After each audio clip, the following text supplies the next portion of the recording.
What about a wealth tax, aka redistribution tax? We can talk about my video yesterday with Anna Kelly and the emergency rate hike. I didn't do what this channel is about, and we will talk about that. We'll talk about housing starts, purchase applications, and we will highlight some earnings, folks. Let's get into Jerome Powell first. That was the big news, probably the big news of the week. Jerome Powell up in front of the media, taking questions, giving a presentation about inflation. And basically what he is saying is higher for longer. Jerome Powell is becoming a broken record. He is talking about the progress on inflation is slowing. Says that the Fed may not be in a position to cut this year. The Fed will stay high as long as required. Also talks about the restrictive policy that we are in currently needs more time, and it will take longer to beat inflation. So what is all of that? What did I think? What I think we are going through is Powell is walking a tightrope. He is really on a razor's edge, knife's edge, whatever you want to call it, because in reality, he has three options. But in practicality, I think he has one. So here are the three options, just logically speaking. Jerome Powell could raise rates.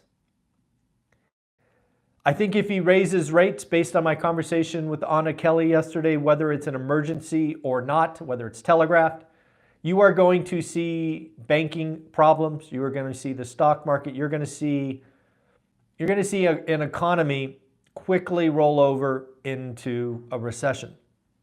Quickly being 4 to 6 to 8 months, relatively quickly. If Jerome Powell decides to cut, which I can't believe the market is still saying, for example, as of this morning, Goldman Sachs and JP Morgan both expect the first rate cut in July. Again, I would ask their analysts, did you not listen to Jerome Powell yesterday? I think what I did on the Friday financial wrap-up with Ty, I think 2 weeks ago, for the first time I said, I believe the first rate cut will be November. I no longer believe the first rate cut will be July. I think it will be November. I think it will be after the election. I do not see them going up or down until November. I wanted to put that out on the daily financial news. So again, if they were to cut rates, say they cut rates like JP Morgan and Goldman say, what happens? Well, animal spirits take over. What does that mean? Well, once the Fed starts cutting, the market will expect more cuts. And we will see stocks, we will see basically risk assets turned on. So if they can't raise and they can't cut, what can they do? Well, they can do exactly what the Fed said yesterday. We're going to, the Fed may not cut all year. We will stay high as long as required, and we will need time for restrictive nature to work out. I want to talk about that time element. One of the things that is becoming painfully clear, in my opinion, is for the first time in my adult life, and probably in my parents' adult life, the economy is working through $9 trillion in helicopter money. We shoved $9 trillion, some say $10 trillion, into the economy, and that money is still floating around. It's on the sidelines, if you will. How does this get resolved? Well, I think one of the things that we have to acknowledge is the bankruptcy cycle. Losses have to happen. One of the ways that this will unwind is malinvestment, bad investment, will be punished. Just like the dot-com era. This is very much like the dot-com era where anything with the dot-com was valued at 100 times revenue, even though there was no profit, yada, yada, yada, lots of losses. Unfortunately, I think one of the ways through this is recognizing losses. Unfortunately, that is not quick. That is something that will take time. Time meaning quarters, if not years. So at the end of the day, again, logically speaking, the Fed could raise, cut, or stay at their current level. I don't think raising is an option. I really don't think cutting is an option. So all he could do is keep saying higher for longer. I've been sent some videos recently about a redistribution tax. In the US, this is often called a wealth tax.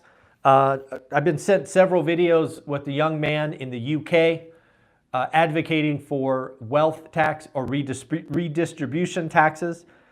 I want to say that it is certainly possible to have something like that in the United States. I do believe there would have to be some laws changed, but yes, I do believe one of the ways out of the monstrous deficit, what is it, 34 trillion, 35 trillion, something silly like that, there are going to be new taxes created. I do want to remind you, when this is created, they will market it to you probably by saying, we are going after the billionaires. Probably. Which is fine. But don't forget, once you give the authorities that power, it will quickly, and quickly meaning probably in a decade, maybe two, that billion will go to 100 million, and then 10 million, and then 1 million. Once they get a taste of a new revenue stream, which taxes are revenue, they will keep going back and keep at it, in my opinion. So yes, many of you asked, do I think a wealth tax is coming? I have to say yes. It'll be interesting how they do it. Will they be going? They should be going after what is called carried interest, which is something a lot of hedge funds use. But yes, I do think a wealth tax, aka redistribution tax, is coming. When? I don't know, next 5 years or so. It would not shock me. We just have to eventually tackle this deficit, and one of the ways is new revenue. Obviously, inflation will help. Also, oh, by the way, Congress, stop spending money. I'm just saying. But yeah, so I do think one's coming. A lot of you have asked, so there's my opinion on that. Let's talk about the video yesterday with Anna Kelly. I created a video. It published. It talked about an emergency rate hike. The thumbnail said emergency rate hike. The title said that. It was undoubtedly clickbait. It was not what I wanted to do. I should have, and I have since changed the title to say, what if emergency rate hike? It wasn't my intention to be alarming or anything of that nature. I took the topic that Anna Kelly and I did, and I put it on the title and moved on like I do with all of my videos.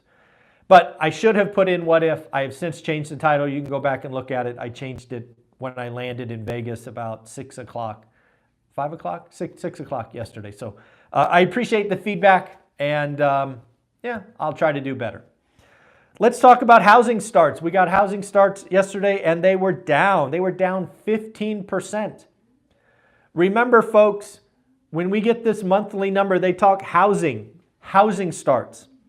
Please never forget, when you get the monthly housing starts, it's single-family homes through quads, right? That's one side, and then 5 units and above. We have been talking a lot about apartments and multifamily crashing. Multifamily is down almost 21%. 21%. But yes, single family is down as well. But single family needs to be down. We have now rates at 7.5%. We need, what do we need? You and I both know what we need. We need entry-level housing.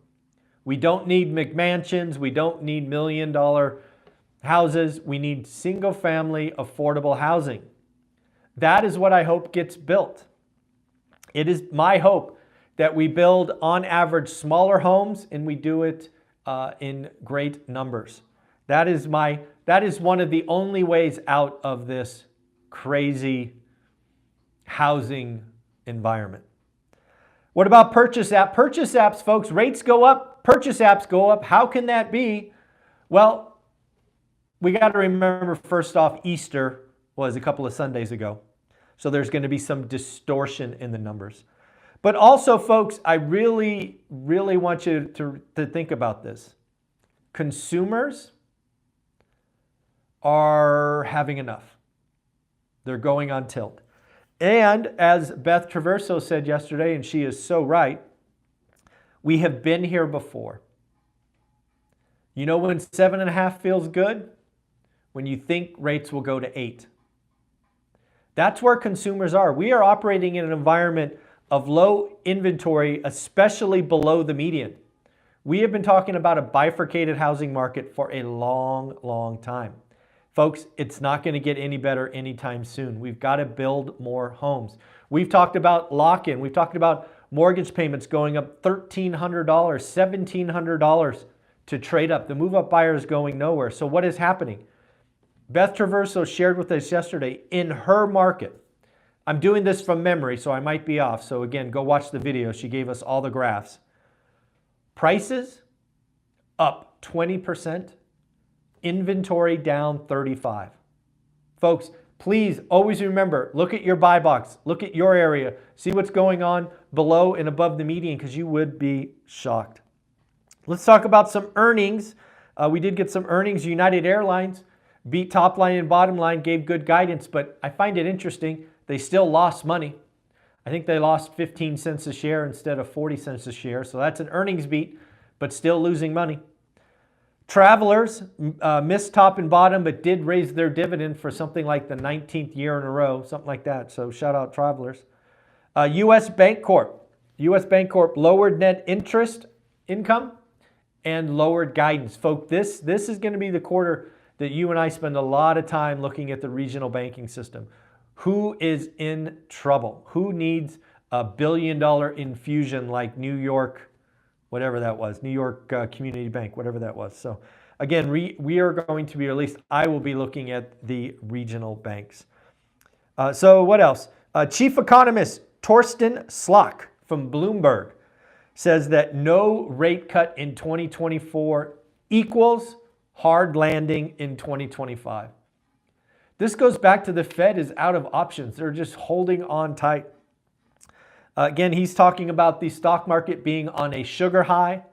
He is talking about the stock market will eventually figure out no cuts in 2024. They will then adjust earnings, stock market pain, and you know where we go from there. So again, the stock market is waiting for and counting on rate cuts. And according to Chief Economist Tristan Slok of Bloomberg, if they don't come, hard landing meaning, of course, a recession in 2024. Folks, at the end of the day, I think Powell's been very clear. Higher for longer, higher for longer, higher for longer. Folks, I want you to have an amazing day. I want to apologize one more time if you felt a little clickbaity yesterday with that no emergency rate cut. Wasn't my intention. I just created what I thought was a cool title and a cool thumbnail with AI. So shame on me, bad one. I fixed it. Take care, have fun. Later.